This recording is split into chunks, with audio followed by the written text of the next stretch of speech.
சென்னை புழல் சிறையில் சந்தேகத்திற்கு இடமான முறையில் மரணமடைந்த ராம்குமாரின் பிரேத பரிசோதனை ராயப்பேட்டை அரசு மருத்துவமனையில் இன்று நடைபெறும் என்று தெரிவிக்கப்பட்டுள்ளது.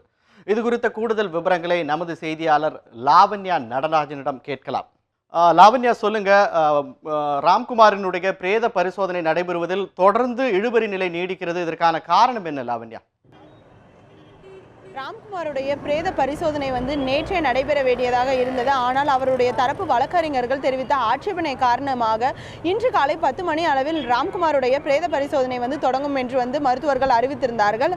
இந்த நிலையில் இன்று காலை தொடங்குவதற்கு முன்னதாக, அதாவது அவர்களுடைய பெற்றோர் தரப்பிடமிருந்து கையொப்பம் பெற வேண்டும், அவர்களுடைய ஒப்புதல் இருந்தால் மட்டுமே ராம்குமாருடைய உடல் பிரேத பரிசோதனை செய்ய வேண்டும் என்று நேற்று ராம்குமாருடைய வழக்கறிஞர் ராமராஜ் திட்டவட்டமாக தெரிவித்திருந்தார். இந்த நிலையில் இன்று காலை தற்பொழுது வரை அவர்கள் பிரேத பரிசோதனை கூடத்திற்கு ராம்குமாருடைய பெற்றோர்கள் வரவில்லை. இதன் காரணமாக தற்பொழுது வரை இங்கு இழுபறி நீடிக்கிறது. அதாவது அவர்களை தொடர்பு கொண்டு கேட்ட பொழுது கூட, அதாவது 9 மணிக்குள் அவர்கள் பிரேத பரிசோதனை கூடத்திற்கு வர வேண்டும் என்று அவர்களுக்கு பலமுறை தெரிவித்திருப்பதாக மருத்துவர்கள் தெரிவித்திருந்தார்கள். இருந்த போதிலும் அவர்களுடைய பெற்றோர் தற்பொழுது வரை ராயப்பேட்டை மருத்துவமனைக்கு வரவில்லை என்ற காரணத்தினால் தற்பொழுது வரை பிரேத பரிசோதனை தொடங்கப்படாமல் இருக்கிறது. அது மட்டும் இல்லாமல் ராம்குமார் தரப்பு வழக்கறிஞர்கள் பொறுத்தவரை, அதாவது அவருடைய வழக்கறிஞர் ராமராஜ் திட்டவட்டமாக தெரிவித்திருந்தார். அதாவது ராம்குமாருடைய பிரேத பரிசோதனையானது அவர்கள் சொல்லக்கூடிய, அதாவது அவர்கள் பரிந்துரைக்கக்கூடிய மருத்துவர் அந்த குழுவில் இடம்பெற வேண்டும் என்ற கோரிக்கை அவர்கள் முன்வைத்திருந்தார்கள். இதற்காக நீதிமன்றத்தில் அவர்கள் அவசர மனு ஒன்றையும் தாக்கல் செய்தார்கள். இந்த நிலையில் இன்று அவர்களுடைய மேல்முறையீட்டு மனுவை தாக்கல் செய்திருக்கிறார்கள். அதாவது நேற்று நீதிபதி சிவஞானத்துடைய உத்தரவை திருத்தம் செய்ய வேண்டும், அதில் சில மேல்முறையீடுகளை தங்கள் தரப்பில் முன்வைக்க வேண்டும் என்ற ஒரு கோரிக்கையை அவர்கள் வைத்திருக்கிறார்கள். இதற்கான மேல்முறையீட்டு மனுவை சென்னை உயர்நீதிமன்றத்தில் அவர்கள் தாக்கல் செய்துள்ளார்கள். இதில் மிக முக்கியமாக அவர்கள் குறிப்பிட்டிருப்பது என்னவென்றால், பேராசிரியர் சம்பத்குமார், அதாவது கீழ்ப்பாக்கம் அரசு மருத்துவமனையுடைய தடயவியல் துறை பேராசிரியர் சம்பத் இந்த பிரேத பரிசோதனை குழுவில் இடம்பெற வேண்டும், அதற்கான சட்ட வழிமுறைகள் இருக்கிறது, எனவே அதனை கருத்தில் கொண்டு நீதிபதிகள் இந்த உத்தரவினை திருத்தம் செய்ய வேண்டும் என்ற கோரிக்கை அவர்கள் முன்வைக்கிறார்கள். குறிப்பாக ராம்குமாருடைய மரணம் தொடர்பாக அதனை கொலை வழக்காக பதிவு செய்ய வேண்டும் என்ற கோரிக்கையும் அவர்கள் நேற்று நீதிமன்றத்தில் வைத்தார்கள். அதே போன்று ராம்குமாருடைய மரணம் தொடர்பாக சிபிஐ விசாரணை மேற்கொள்ள வேண்டும் என்றும் அவர்கள் கோரிக்கை வைத்தார்கள்.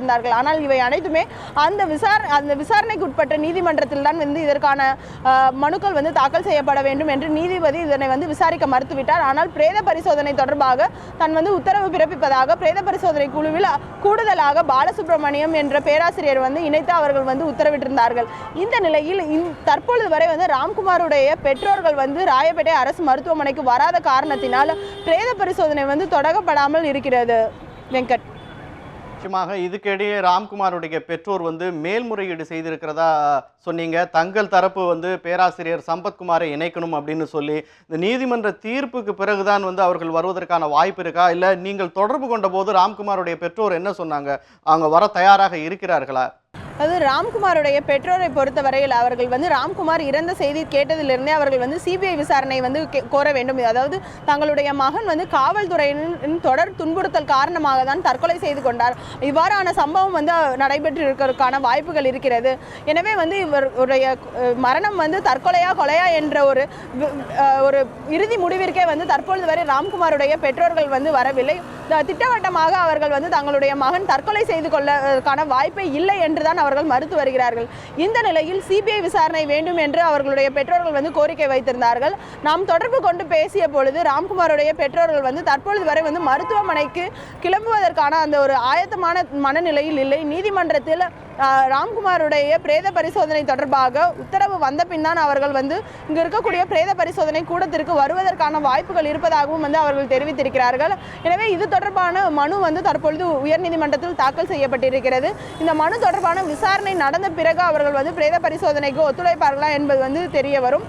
குறிப்பாக அவர்களுடைய பிரதான கோரிக்கை ராம்குமாருடைய பிரேத பரிசோதனை குழுவில் அரசு சொல்லக்கூடிய மருத்துவர்கள் மட்டுமல்லாமல் தங்களுடைய தரப்பு மருத்துவர்களும் இருக்க வேண்டும்.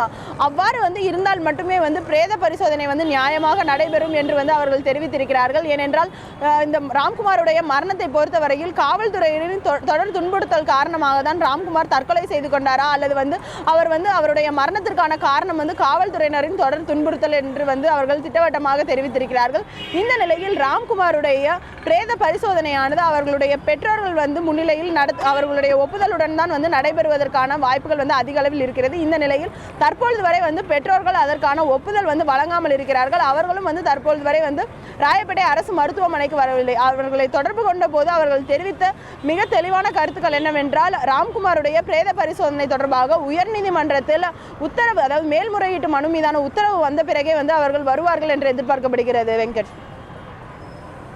லாவண்யா, குமார் தரப்பு பெற்றோர்கள் அவங்க ராயப்பேட்டை மருத்துவமனைக்கு வராத நிலையில அங்க இருக்க மருத்துவ குழுவினுடைய அடுத்த கட்ட நடவடிக்கை என்னவாக இருக்கும்? நீதிமன்ற தீர்ப்புக்காக காத்திருக்க போகிறார்களா, இல்ல உடற்கூறு ஆய்வு தொடங்கப்பட போகிறதா? அதாவது காலை 8 மணி முதலே, அதாவது நேற்றே மருத்துவ குழு காலை 8:30 மணி அளவில் நேற்று காலை 8:30 மணி அளவில் அமைக்கப்பட்டது. அதாவது 3 பேர் கொண்ட குழு பேராசிரியர் செல்லக்குமார் தலைமையில் அமைக்கப்பட்டது.